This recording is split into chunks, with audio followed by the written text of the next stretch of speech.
16 अगस्त 1946 एक ऐसा दिवस जहां पर 4000 हिंदुओं को मौत के घाट उतार दिया गया और एक ऐसे रक्त पिपासु भीड़ थी जो हिंदुओं को घेर घेर कर मार रही थी। और उसके एवज में उसको बचाने के लिए जब एक व्यक्ति ने हथियार उठाए अपने हिंदुओं को बचाने के लिए, तो गांधी पहुंच गए उस व्यक्ति से हथियार सरेंडर कराने के लिए। नमस्कार, आपके अपने YouTube चैनल सत्य खोज पर स्वागत है। मैं हूं नेहरा। मैं बात कर रहा हूं डायरेक्ट एक्शन डे की। जिन्ना के कहने पर डायरेक्ट एक्शन डे हुआ 16 अगस्त को, जो कि अभी कुछ दिन पूर्व ही गया है। 1946 में भारत पाकिस्तान के बंटवारे की बात चल रही थी। जिन्ना की बात को माना नहीं जा रहा था। उसने हिंदुओं को धमकी दी, यानी गांधी को धमकी दी, और उसके बाद कलकत्ता में कत्लेआम शुरू हुआ हिंदुओं का।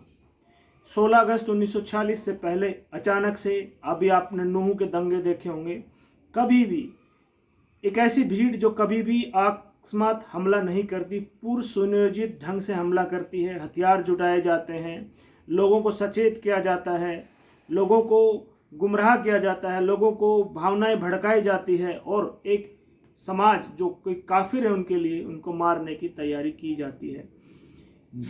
चाहे वो गोधरा कांड हो, नूह के दंगे हों, मुरादाबाद के दंगे हों, और कलकत्ता किलिंग्स के नाम से मशहूर डायरेक्ट एक्शन डे हो।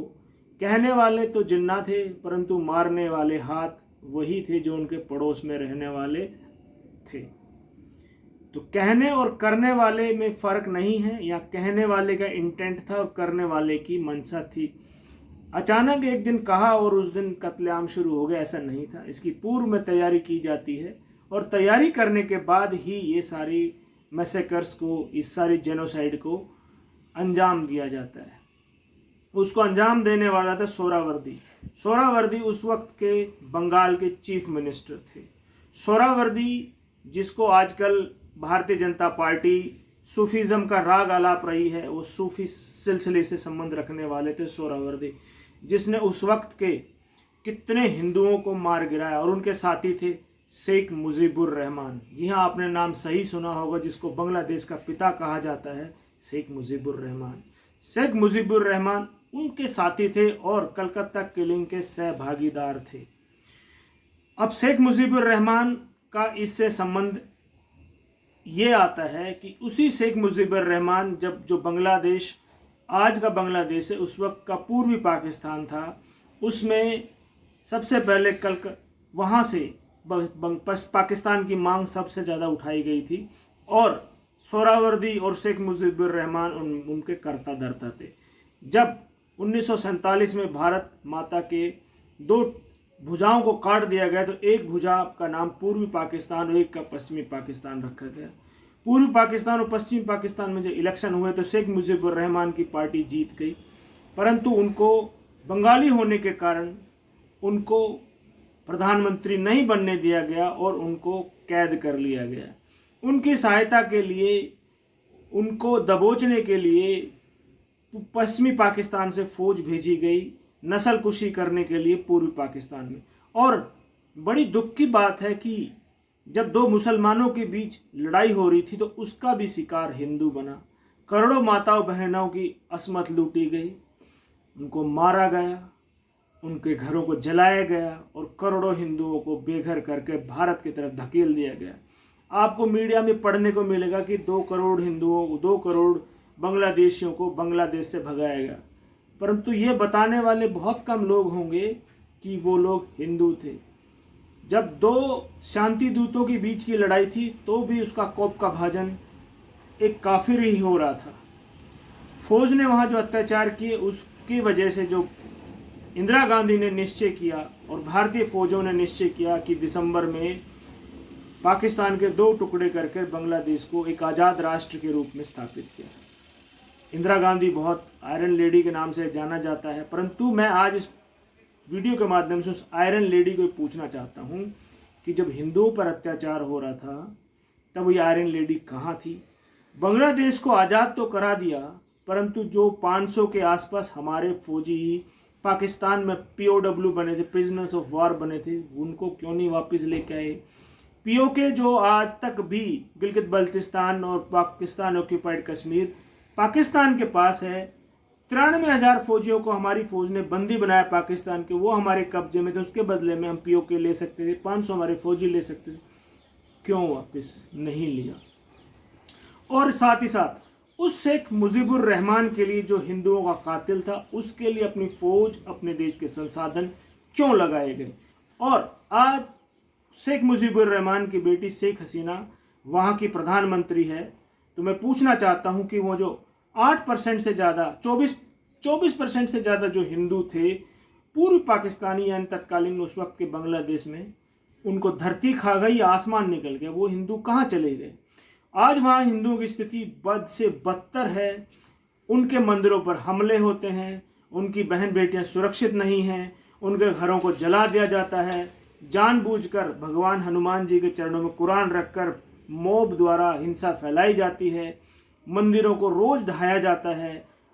आज उनकी जो स्थिति है वो करीब नई जानकारी के हिसाब से 2050 में बांग्लादेश हिंदू विहीन हो जाएगा, जो कि 24 से 25% था। वो हिंदू कहाँ चला गया? उस हिंदू की सुध लेने वाला कोई नहीं है। शेख मुजीबुर रहमान को बंगाल का यानी बांग्लादेश का पिता कहा जाता है। उस पिता ने हिंदू पर कितना कहर ढाया कि आज हिंदू वहाँ पर बचे नहीं हैं। तो मेरा इस वीडियो के माध्यम से बताने का उद्देश्य था कि बांग्लादेश पाकिस्तान से भी ज़्यादा खतरनाक है। आज आप बांग्लादेश की हिस्ट्री उठा के देखिए, अखबार उठा के देखिए, सबसे ज़्यादा जिहादी इस वक्त बांग्लादेश में है। और आप बांग्लादेश के साथ साथ बंगाल को भी गिनिए, क्योंकि अब बांग्लादेश और बंगाल में कोई अंतर बचा नहीं है। वहाँ के करोड़ों शांति दूत बंगाल में आकर बस चुके हैं, डेमोग्राफी चेंज हो चुकी है, और इसी के दम पर ममता तीसरी बार से मुख्यमंत्री बनी है। और जो हिंदू, निरीह हिंदू बांग्लादेश से बंगाल में आए, और बंगाल में भी जो हिंदू हैं उनको करीब पिछले विधानसभा के इलेक्शन में 1 लाख हिंदुओं को वहाँ से मारकर भगाया गया। और सबसे ज़्यादा कहर जो बांग्लादेश में टूट रहा है, जो बंगाल में भी टूट रहा है, यानी बांग्लादेश और बंगाल में कोई अंतर नहीं बचा। भारत सरकार की नीतियों को यहाँ चेंज करने की आवश्यकता है। पाकिस्तान तो निपट गया, वहाँ से अब हमें कोई खतरा नहीं बचा है। हमने अपने हिंदुओं को आज भी वहाँ मरने के लिए छोड़ा हुआ है, उसी तरह बांग्लादेश के हिंदुओं को भी हमने वहाँ मरने के लिए छोड़ा हुआ है। उनके लिए जो सीए कानून आया था उसके ऊपर आज तक पिछले 4 साल से कोई नोटिफिकेशन नहीं आया है। ये 8वीं बार एक्सटेंशन मांगा गया है। तो भारत सरकार ने लगता है कि कुछ ज़्यादा ही गहरी चूड़ियाँ पहन ली हैं, जिनको सीए के रूलिंग बनाने में शायद फूटने का डर होगा। माफ़ कीजिए, कुछ कड़े शब्द हैं, परंतु मन की व्यथा है कि मेरे अपने भाई बहन वहाँ फंसे हुए हैं, रोज़ उनके साथ अत्याचार हो रहा है। लेकिन भारत सरकार की तरफ से शेख हसीना को एक राष्ट्र का दर्जा देने के बावजूद, उनका सम्मान देने के बावजूद वह हिंदुओं की सुरक्षा कराने में असमर्थ है। चाहे पिछली सरकार हो, चाहे ये सरकार हो, सभी बांग्लादेश को आप समझ होते हुए भी बांग्लादेश पर लगाम नहीं लगा पा रहे। उसके करोड़ों शांति दूत दिल्ली में और भारत शहर के अलग अलग जगह बैठे, उन्होंने पूरी डेमोग्राफी चेंज करने में पाकिस्तान से ज़्यादा बांग्लादेश ने रोल निभाया है।